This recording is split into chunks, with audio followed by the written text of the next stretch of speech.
So this might be a different way for you to be introduced to both marriage and human sexuality. I want to talk about something that we would call the transcendent third. I'll talk about what transcendence is and then what I mean by that. And then we'll talk about what exactly is the good or the object or the goal of marriage. There's only 2 slides, and I don't think there's very many notes here for you. First off, we have to ask ourselves, what do we mean by something transcendent? Obviously, something transcendent is from the outside. Immanent would be from the inside. Transcendence from the outside. But this is moving beyond what's like physically present, right? So it's moving outside of ourselves. We'll talk about, how maybe the human person themselves are transcendent. We're always looking for truths, aren't we? We always want to know things. But we're not just scientisms, where we only search things that are empirical. Even scientists are always wondering, right? I saw there's a replacement now for the Hubble telescope. I don't know what they're calling it, but it's going to have 100, 200 times more magnification. It's going to be able to see farther into the universe than we've ever been able to see. And the newscaster asked the scientist, what is your hope? I hope it can find life in another place, or some evidence of it. So, we're always searching outside of ourselves. So the transcendence for us is ultimately God, all right? We're always trying to search and trying to reunite with the thing that is our, not the thing, but that which is our Creator. Now, what we have to watch, though, is as we move out of ourselves, that just like an individual can be egotistical, right? They kind of like stop at the boundary of themselves, don't think of other people. Couples can do that collectively. So when a couple does that collectively, we would call it a shared egoism. It's not good either. The couple is always transcending themselves. So in the mid to late 70s, it was really popular for guys and girls that were dating to wear the necklaces with the half heart on it, So you put the 2 parts together and they fit as a whole. Now, that was a cute sentiment, but it was terrible theology because 2 people never complete each other. We always are trying to, as a couple, trying to transcend ourselves. And so it can't just be shared interest, right? Like, you can't say like, in other words, you have to stop, in a sense, thinking about, yourself as the love of us. And just like you might say even the love of you, loving myself would be egotistical. Well, 2 people should even go beyond loving us. So, it might have a shared interest where couples will say, we're the couples that love rock climbing. That's our thing. Or we love, dogs and breeding dogs and, and everything, with rescue animals. That's our thing. All these things are good things, right? There's nothing wrong with any of these. Or we're the nutrition couple. We're always exercising and trying to eat right. Good things. But these things are going to wane in life. They can't be the glue that holds us together because they're temporary. Anything can change them. Change in your income, health, and all those things start to go away. You find out those aren't the important things. And children cannot even be the focus of the couple. For couples to say, I live for my children, bad idea. Because your children are going to grow up and be emancipated, and then what are you going to do? You've developed, so this couple thing is important, but the couple has to transcend itself, all right? So just like the story of Narcissus, right, where he was led by Nemesis to the pool and staring at he thought himself so beautiful, he became caught in the gaze of himself. So this is why we call people who are so, how do you want to say it, an exaggerated view of your own self-importance, we call them narcissists, right? You should know that, by the way. A narcissist has this sense of exaggerated, let's just say an exaggerated view of their own self-importance, okay? Well, that can sort of happen with the couple. When we see a narcissist, we think that they lack empathy, hypersensitive to criticism, lack of gratitude, always seem to be expert, right? They can disconnect from themselves is really what it is. There's some debate as to whether or not the narcissist has self-esteem. I think they do not. Others think they feel very good about themselves. To me, it's just a shell, okay? But couples can do this, all right? So we have to figure out what then is it that we are transcending to. Well, it sounds a little odd for our modern ears to hear that the purpose and goal of marriage is mutual salvation. That's our common mission. I mean, we love Nicholas Sparks movies, right? People, love that romantic idea, and a lot of, neat ideas in there, like, the man who always, read the diary to his wife who was had Alzheimer's and stuff. So some very good altruistic things going on there. But, we don't see too many romantic notions of the couple working towards salvation together. Mutual sanctification, as this being their good. We might find it odd to think that the greatest thing that a spouse's ear can hear upon death was, it's because of you, that I've become holy. I mean, that doesn't ring, as true for us as a people, okay? So we're going to ask very general questions, and I will just tell you up front that I'm pretty radical in my thinking on this stuff. I think radical love is the only thing that's ever going to fix most of the problems in our world. So you have to ask yourself, for those of you that are called to marriage, what are you willing to surrender? When we talk about surrendering, we're talking about giving up your will to the other person.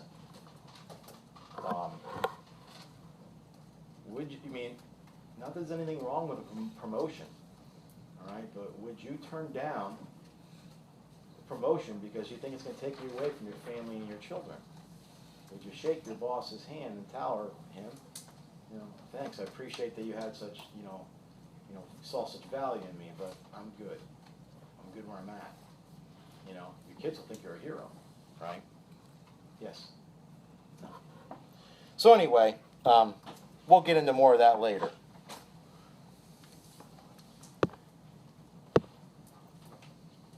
Tomorrow we'll probably get more into the meat of this. So when we say the good of the spouses, we're talking about a goal, we're talking about an object. And the term good here is really, is to mean the mutual sanctification of each other. And I have a really good short video I'll probably play for you tomorrow or Wednesday. So the term good here is really to mean the mutual sanctification of the other person.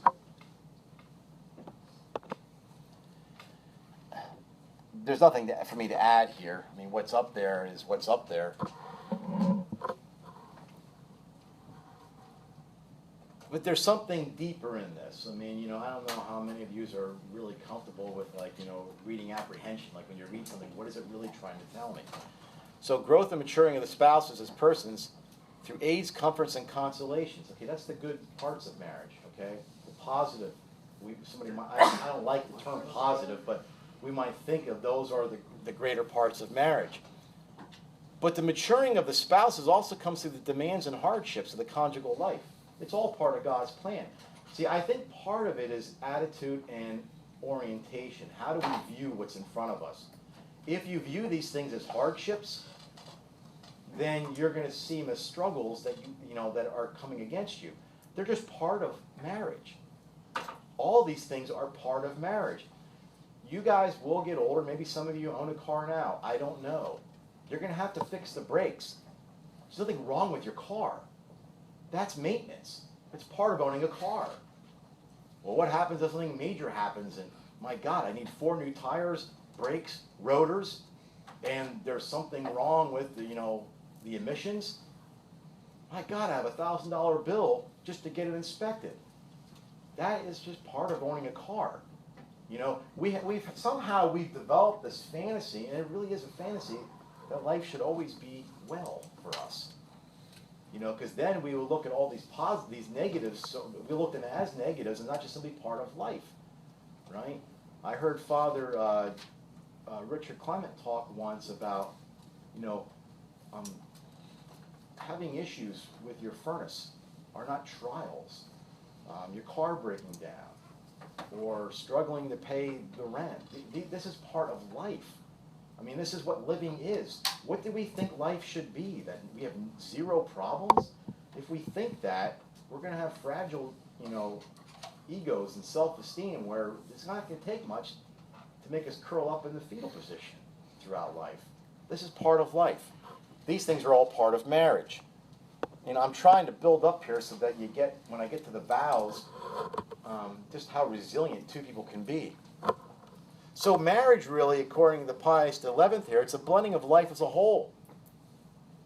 And a mutual interchange and exchange of all of the things that are part of life.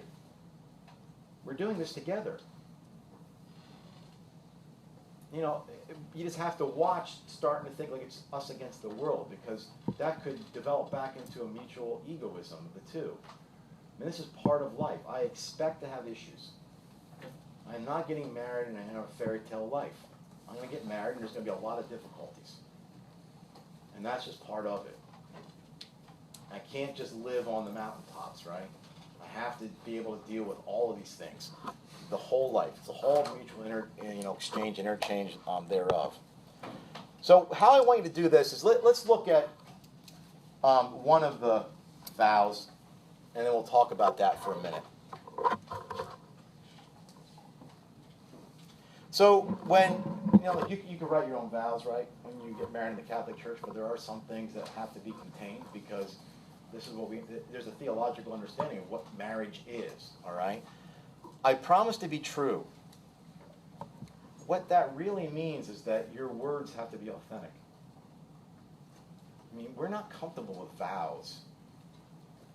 I mean, if people really knew what they were getting into, like, again, I'll keep using demonstrations and examples from the engaged couples that I, instruct.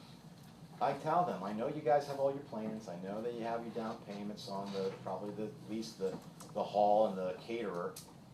But you need to think hard. Are you really called to marriage? Because if you're not, just get out now. I know you're engaged, but it's no foul, no harm. It's better to get out now than to literally destroy future lives.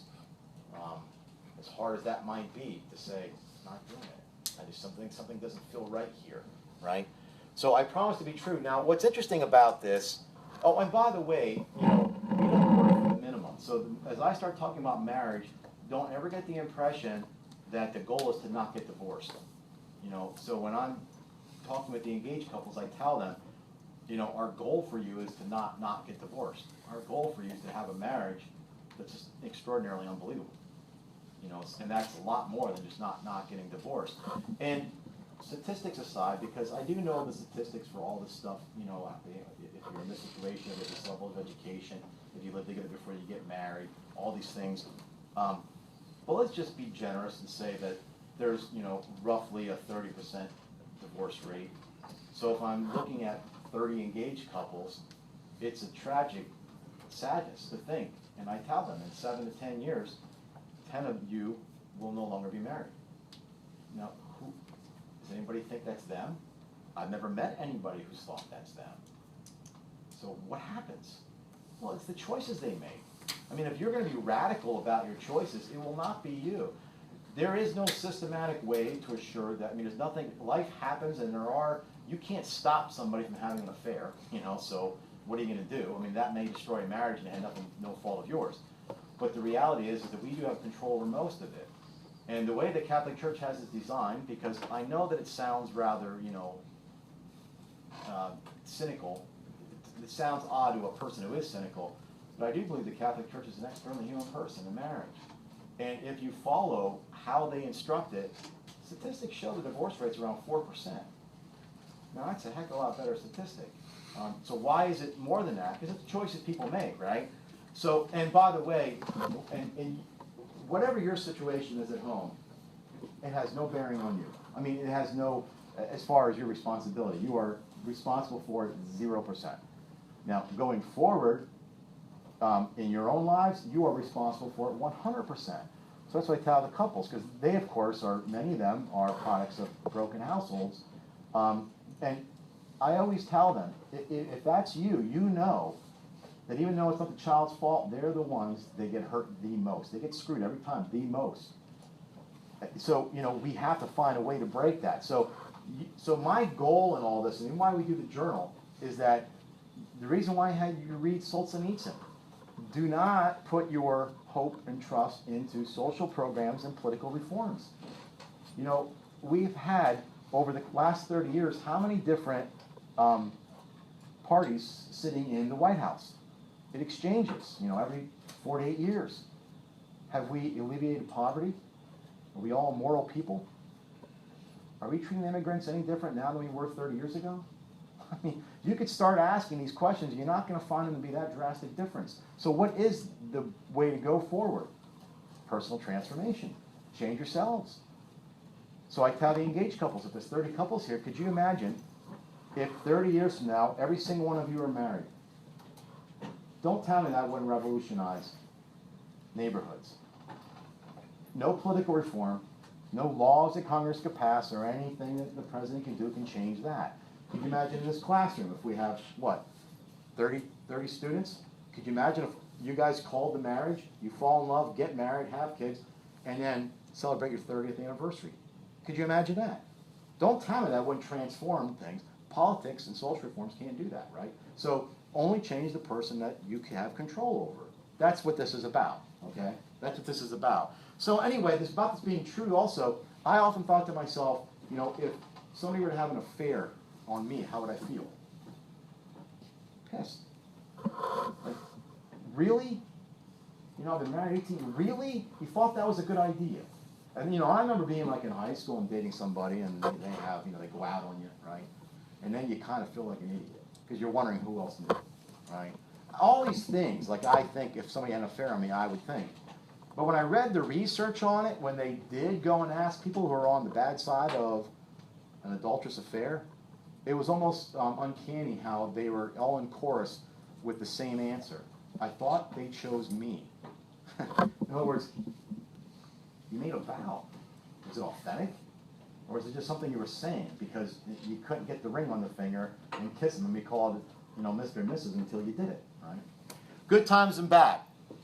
Well, again, it's all part of life. And you can not just count on bad times, expect them and have a plan, right? Expect them and have a plan. So the way you do this is you start asking, who's your enemy? So once, you know, finances get tough, or, you know, you have issues that are arising between you, you start to butt heads. Now, let's be spiritual about this and realize that there's this understanding of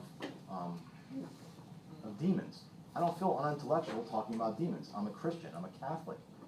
They're the ones that want to destroy your marriage. After a while, it's going to kick in. We're not each other's enemy. The enemy's from the outside. All right? The enemy's from the outside. Sickness and health. It's just the tragedies happen. What happens if someone has a chronic illness, terminal illness, you know? Well, you can look at it as a burden. Well, now I got to do this. Plans change. I was hoping to go do this. Well, there goes vacations. Well, now I can't go do this. Well, I guess retirement's out of the question. All those things, right? But that's going to put it in terms of burdens, and you're going to look like you're carrying a load. I'm going to show you how to reorient that. Can't you think of it that it's happening for a reason? Well, secrets of what could be happening. I don't like that. It happens for a reason. Why does somebody, you know, get in a car accident and lose their legs and one of their arms? I mean, that happened for a reason. Here's where I'd go with that. I know what you're trying to say. I'm not trying to push you down, right? Yeah. Remember, all good can come out of these things. You know, a 4-year-old doesn't get cancer because God wants to teach us a lesson. I like that kind of God, right? So here's the way I work through it. If somebody came up to you, and you know them, and they said, can you hold my wallet or my purse for a couple days, and there's money, credit cards, and everything in there, what would you think? Do you trust me? You know, I mean, they're giving you, I mean, you can really, really, you know, they're vulnerable to you. Well, your spouse is loved by God. If he's asking you to care for something that he loves that deeply, he trusts you. So now it's not a burden. It's an opportunity. It's you know, if you want to see reasoning in it, this is what I signed up for. You know, it changes, it reorients everything. Trust me. I've seen enough people that where sickness is, you know, I'm out, that kind of thing. Until richer or poorer. The reality is, and I know I'm radical on this, and I mean it. If you guys pick the social justice module, because I've taught adults this, people have thought I'm, if not socialist, somewhat communist. right? The Catholic Church is pretty radical on this. So I'm just going to give you my own my own understanding of this. It's no fun in marriage not being able to pay your oil bill, your heat bill, or not be able to fix your car. Trust me. But overall, I think you're better off poor. I really do. I have never met anybody who's had enough money. Anybody. The richer they are. I mean, I know people very well that make $300,000-$400,000 a year. If you ask them, are you rich? Are you kidding? Okay. It would take me 12 years to make that, right?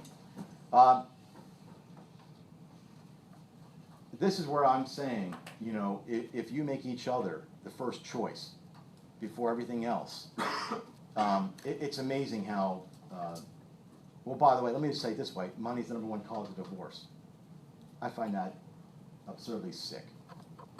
How cheap are your vows? I mean, your vows are so cheap that you gave them up for $40,000. And the reality is we never make enough. If you get out of school, and I saw like in the career day, the tech people are in here, so you guys are in here, saw you start between, you know, $45,000 and $60,000. Okay, so let's say after 4 or 5 years, you're making $70,000, $80,000. I guarantee you, you're not putting 20 grand in the bank every year. You have just upped your living. You bought a nicer car. You're going on better vacations. You're probably buying a bigger house. And if you start making $120,000, you don't say, hey, there's an extra 40. You know, we can put that in the bank every year. No, everybody lives within their means like that, right? And it's not healthy for a marriage. It really starts disorienting the marriage. And statistics bear out on that, okay?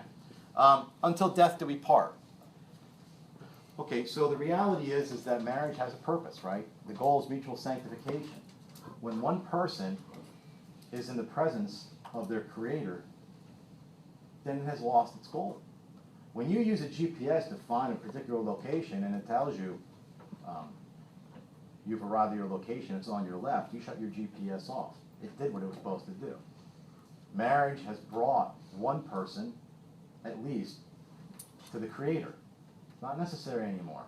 That's why marriage ends, and our vows say, until death we part. You have a question, Renee? Yeah, someone was trying to argue with me one time about that, and because they were saying that marriage should be temporary, like a contract or whatever. And Well, we'll talk about that. There's no reason in a secular world why they wouldn't. Why not? they can they can come in and they're like, oh no, but after a rapist or whatever, something like that, or After what?